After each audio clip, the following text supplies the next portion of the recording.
And we know why kids drop out. We know why kids don't learn. It's either poverty, low attendance, negative peer influences. We know why. But one of the things that we never discuss, or we rarely discuss, is the value and importance of human connection. Relationships. James Comer says that no significant learning can occur without a significant relationship. George Washington Carver says all learning is understanding relationships. Everyone in this room has been affected by a teacher or an adult. For years, I have watched people teach. I have looked at the best and I've looked at some of the worst. A colleague said to me one time, they don't pay me to like the kids. They pay me to teach a lesson. The kids should learn it. I should teach it. They should learn it. Case closed. Well, I said to her, you know, kids don't learn from people they don't like.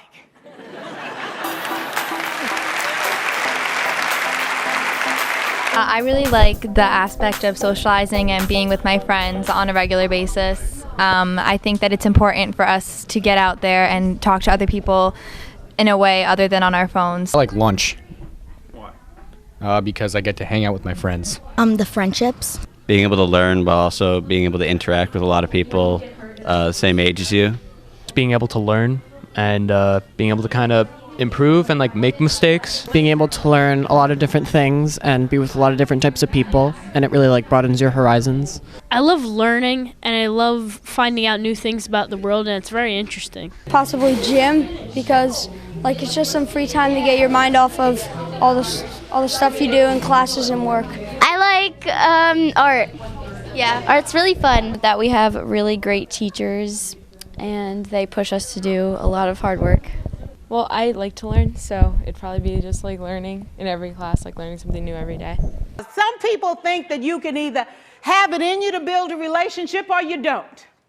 I think Stephen Covey had the right idea. He said you ought to just throw in a few simple things, like seeking first to understand as opposed to being understood. I don't like the homework a lot. I just don't get the point of it a lot of the time. I don't like how school can kind of force teachers to teach to like a certain standard when sometimes that standard is not what's best for the students. I hate the tests. I think that everybody's a different learner and the teachers don't really, if they see that, they have to stay to the curriculum anyways, and everybody's forced to learn in the same way and take tests the same way, even though not everybody's the same and we're not all going to perform to the same level. We have to do the park and the NJ Ask. At the end of the year, like they're loading us up with like a lot of homework. It's just like a lot of stress on our minds. I don't like how the high school gets like this really cool cafeteria, and it like has vending machines and it has like more fresh food than we have.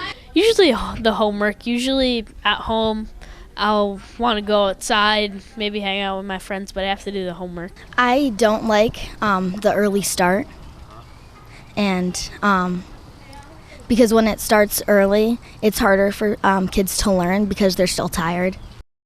And I gave him a saying to say, I am somebody. I was somebody when I came. I'll be a better somebody when I leave. I am powerful and I am strong. I deserve the education that I get here. I have things to do, people to impress, and places to go. And they said, yeah. You say it long enough, it starts to be a part of you. And if you want to pursue your dream, you really have to get a good education. Good job. Childhood memories. Because so we could learn. Preparing me for life, like all the challenges that I'm going to face. Is to get the education to have a proper job in the future to benefit the world and benefit myself. I want to get good grades because I want to make my dad and mom proud of me.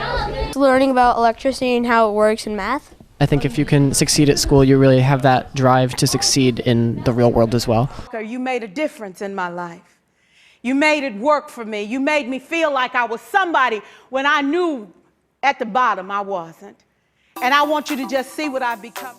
I am an avid volunteer in that I'm really passionate about the disabled community and helping those who can't necessarily help themselves. In my life, I want to do work that will do good for like this planet and make the world a better place, which kind of sounds lofty and kind of idealistic, but it's what I want to do. I wanted to be a teacher when I grow up. I wanted to be a teacher since I was in kindergarten. I've just really liked all my teachers that I've had, and they've really inspired me. I want to work in a hospital when I grow up. I wish that my teachers knew that I did plays and that I'm a dancer. I actually like playing with electricity and stuff like that, and that I've been shocked before. After school, I run to the computer and look up pictures of the 16th Chapel. My favorite thing is dogs. That when I'm older, I want to start a sewing company, and I want to teach little kids how to sew. An athletic kid, and I like sports. I care about everyone and everything that's going into my learning and everyone around me. I really hope to become a game designer when I grow up. That I'm a Boy Scout and I help a lot in the community. I do a lot of community service to help out everyone. I have a lot of potential, but I don't really show it. Can we stand to have more relationships? Absolutely. Will you like all your children? Of course not. And you know your toughest kids are never absent. Never. You won't like them all, and the tough ones show up for a reason. It's the connection, it's the relationships. And while you won't like them all, the key is they can never, ever know it.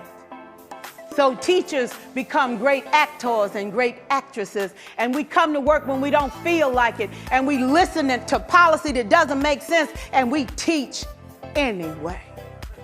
We teach anyway, because that's what we do.